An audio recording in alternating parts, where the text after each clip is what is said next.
बुलंदशहर के गुलावटी में बड़ी धूमधाम से किया स्वागत। किसान जागृति यात्रा का गुलावटी में किया स्वागत।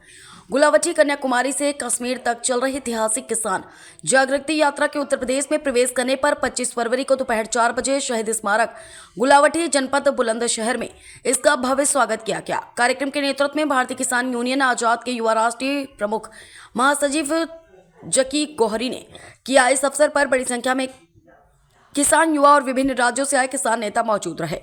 सभा में पंजाब, हरियाणा, राजस्थान, मध्य प्रदेश, कर्नाटक और उत्तर प्रदेश के किसान प्रतिनिधियों ने भाग लिया। प्रमुख रूप से पंजाब से जगजीत सिंह डल्लेवाल, कर्नाटक से कुरुबुरु शांता कुमार, हरियाणा से अभिमन्यु कोहाड़वा, हर्षदीप गिल, राजस्थान से इंद्रजीत पन्नीवाला, महावीर सहारण, मध्य प्रदेश से लीलाधर राजपूत, अन्य नेता उपस्थित रहे। बुलंदशहर से सर्वेश कुमार, समाचार 24। मैं बोल लूँ या आप सवाल पूछेंगे? सवाल। ये यात्रा गुलावटी पहुंचने वाली है, आप सभी लोग इकट्ठे हुए हैं, क्या इसका उद्देश्य है? देखिए, संयुक्त किसान मोर्चा गैर राजनीतिक के नेतृत्व में जो ये भारत में पूरे संपूर्ण देश में किसानों को जगाने के लिए एक यात्रा जो निकाली जा रही है कन्याकुमारी से कश्मीर तक, और ये समस्त पूरे देश से गुजरती हुई अब उत्तर प्रदेश में एंटर हो चुकी है। अभी बुलंदशहर में कार्यक्रम था, उसके बाद यहाँ पे भारतीय किसान यूनियन आज़ाद और भारतीय किसान यूनियन संघनिया के कार्यकर्ता एकत्रित हुए हैं माननीय डल्लेवाल जी का स्वागत करने के लिए, यात्रा में चल रहे समस्त नेताओं का स्वागत करने के लिए। इसका उद्देश्य है जो एमएसपी की गारंटी कानून जिसके लिए किसान पिछले 70-80 सालों से मांग करता रहा है, लेकिन किसान की नहीं सुनी गई है और किसान जो है कर्ज के नीचे दबा हुआ है। संपूर्ण कर्ज माफी की हमारी मांग है।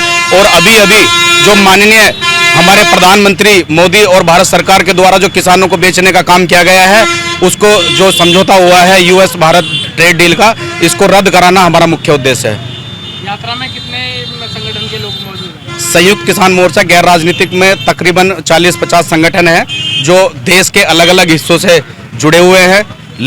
तमिलनाडु से कश्मीर तक के संगठन इसमें जुड़े हुए हैं। यात्रा कहाँ से कहाँ?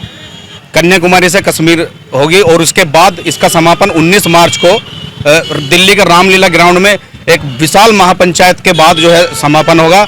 हम इसमें जगह जगह जा रहे हैं, किसानों को जगा रहे हैं। हमने एक रेजोल्यूशन बनाया है जो देश के प्रधानमंत्री माननीय नरेंद्र मोदी जी के नाम है, और हम हर गांव से तकरीबन देश के 21,000 गांवों से वो रेजोल्यूशन साइन करा के माननीय प्रधानमंत्री नरेंद्र मोदी जी को सौंपने का काम करेंगे, जिसमें हमारी मुख्य मांगे एमएसपी गारंटी कानून और संपूर्ण कर्ज माफी और यूएस भारत का जो एक ट्रेड समझौता हुआ है भारत के किसानों को बेचने का, इसको रद्द कराना हमारी मुख्य मांग है। ट्रेड डील के लिए तो काफी संगठनों ने ज्ञापन भी दिए हैं, अगर यात्रा भी निकाली जा रही है, अगर मांग रद्द नहीं हुई तो अगर हमारी मांगे पूरी नहीं हुए हैं, हम जो है 19 मार्च को भारत सरकार को ये चेतावनी देंगे और हो सकता है बड़े आंदोलन के लिए सरकार को तैयार रहना चाहिए। हम चुप बैठने वाले नहीं हैं। आज शहीद स्मारक पर किसान यूनियन के लोग इकट्ठे हुए, किस संदर्भ में हुए, क्या उद्देश्य? मैं भारतीय किसान मजदूर यूनियन सिंघानी से प्रदेश संजय सोलंकी, वे हमारे भारतीय किसान यूनियन आज़ाद से जकी भाई और उनके सभी पदाधिकारी व युवा राष्ट्रीय अध्यक्ष सभी लोग इसलिए सम्मिलित हुए हैं कि जो हमारी कश्मीर से कन्याकुमारी की जो यात्रा निकाली जा रही है किसान जागृति यात्रा, कि भाई किसान को एक जगाने का काम कर रहे हैं कि किसानों का जो हक यह है गवर्नमेंट छीनने का काम कर रही है, जिसको किसानों के सामने सच उजागर नहीं हो पा रहा। तो इसका यही उद्देश्य है कि कश्मीर से कन्याकुमारी तक कि अभी हम गांव-गांव जाएं और अपने किसान भाइयों को जगाएं कि अपने हक की आवाज़ बुलंद करने के लिए सब एकजुट हों, और ये जो चीज़ हमें मतलब हमारे हक की नहीं मिली है उसके लिए हम अपनी लड़ाई लड़ें। ये यात्रा कहाँ से? ये कश्मीर से और कन्याकुमारी तक।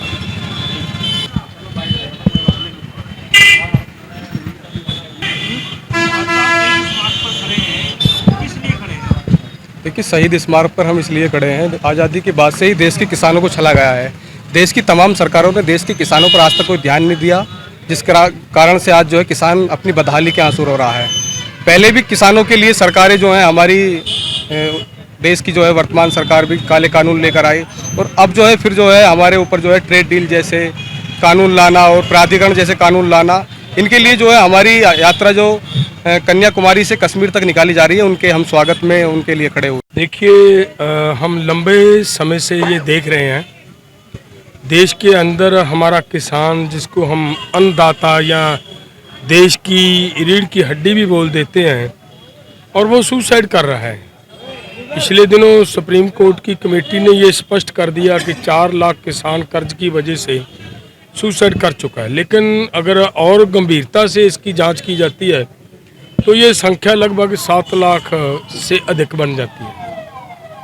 तो जब इसका फिर विश्लेषण करने में निकलते हैं, इसका ध्यान देते हैं इसके ऊपर कि ये क्यों हो रहा है, तो एक रिपोर्ट आई पिछले समय जो OECD की रिपोर्ट है, उसमें स्पष्ट कहा गया कि देश के किसान को जो सरकार की तरफ से MSP निर्धारित की जाती है वो लगातार साल 2000 से लेकर 2017 तक वो जितना नुकसान हुआ उस पर जो नई फसल बिकी उससे कम दाम पर बिकी, वो जो लॉस देश के किसान को हुआ वो केवल 17 साल के पीरियड में 45 लाख करोड़ रुपए का नुकसान झेलना पड़ा।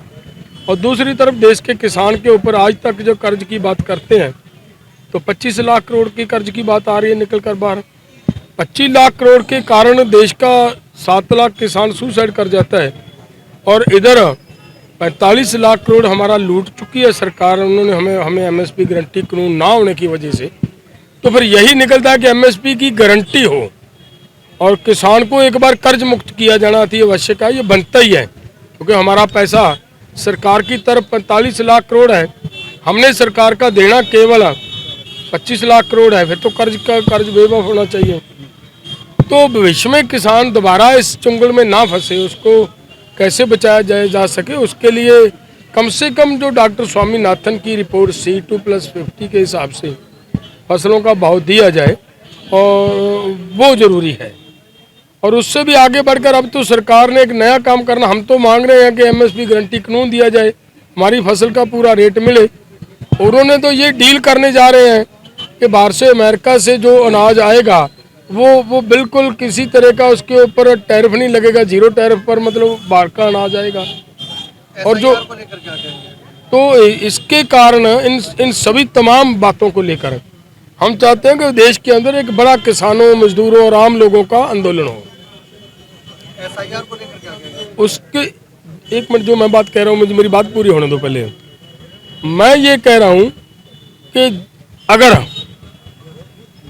देश का किसान जो इस समय सुसाइड की दलदल में फंसा हुआ है उसको निकालने के लिए एक बड़ा आंदोलन खड़ा करने की जरूरत है, तो एक एक किसान के पास ये बात जानी जरूरी है।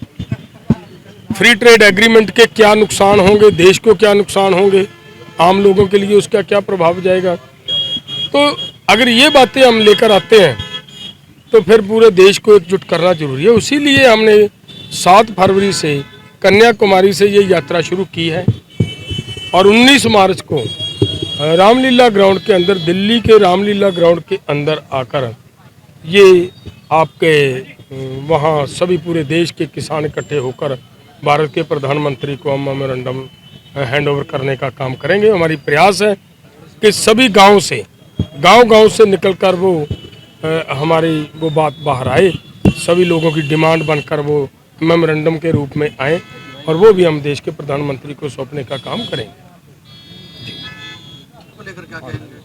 देखिए, मुझे ये जो आप बात कर रहे हो मुद्दे बहुत सीरियस है, देश के एक नहीं है, लाखों मुद्दे हैं। पॉलिटिकली बात जब करेंगे तो फिर तो बहुत सारे निकल कर बाहर आएंगे, लेकिन हम निकले हैं केवल किसानों की बात को लेकर, किसान को कैसे बचाना है और आम लोगों को जिनके पास जमीन नहीं है उनके ऊपर जो फ्री ट्रेड एग्रीमेंट होकर बाहर से सोयाबीन का तेल आएगा, बाहर से मक्का आएगा, वो क्या इफेक्ट करेगा, वो इम्पोर्टेंट बात समझने वाली है। सरकार अमेरिका के साथ व्यापार समझौता कर रही है, उसको लेकर क्या? मैं वही तो बात कर रहा हूँ। सरकार ये कह रही है कि हम कोई किसी तरह का भी एग्रीकल्चर प्रोडक्ट बाहर से नहीं मंगवाएंगे, लेकिन बिल्कुल झूठ बोला जा रहा है। सरकार ये कह रही है कि एग्रीकल्चर प्रोडक्ट बाहर से नहीं मंगवाएंगे, लेकिन सोयाबीन का तेल बाहर से मंगवाएंगे, फ्रूट बाहर से मंगवाएंगे, ड्राई फ्रूट बाहर से मंगवाएंगे, मक्का का रेजिड्यूज बाहर से आएगा, बेकरी का सामान बाहर से आएगा। तो बेकरी का सामान किससे बनता है? अगर सोयाबीन का तेल बाहर से आएगा तो भारत का किसान सोयाबीन क्यों बीजेगा भाई? अगर मक्का का रेजिड्यूज बाहर से आएगा, भारत का किसान मक्का क्यों बीजेगा भाई, जब उसका बिकेगा ही नहीं। सो इसके लिए केवल मैं ये कहना चाह रहा हूँ आपके चैनलों के माध्यम से कि इसको केवल किसान का मुद्दा ना बनाएं। किसान को तो अफेक्ट करेगा ही करेगा। ये सबसे ज़्यादा उन लोगों को अफेक्ट करेगा जो बाबू लोग चेयर्स के ऊपर बैठे हैं, जो कारपोरेट लोग बैठे हैं, जो लोग व्यापारी मेरे भाई बैठे हैं, दुकानदार मेरे भाई बैठे हैं, उन जिन्होंने पेट भरने के लिए सभी चीज़ें बाजार से खरीद कर बच्चों का पेट भरना है, चूल्हा चलाना है, उनको इस बात से सोचने की ज़रूरत है कि जो सोयाबीन का तेल आएगा वो जीएम आ रहा है। ये नोट करें, जब मक्का का रेजिड्यू जाएगा वो जीएम आ रहा है। और जीएम के साथ आप गूगल पे सर्च कर लीजिए, उससे निकलेंगे कि क्या जीएम क्रॉप खाने के कारण क्या बॉडी के ऊपर क्या क्या बैड इफेक्ट पड़ेंगे, वो आपको क्लियर कर देगा। उसमें स्पष्ट लिखा गया है कि कैंसर भी हो सकता है, उसमें स्पष्ट लिखा गया है कि आपका डाइजेस्टिव सिस्टम भी खत्म हो सकता है, आपकी किडनी फेल हो सकती है, और उससे भी बड़ी बात यह कही गई है कि आपका डीएनए ही चेंज हो सकता है। सबसे इम्पोर्टेंट बात यह है, लोगों को इस बात पे चिंतित होने की ज़रूरत है और आगे आने वाले समय में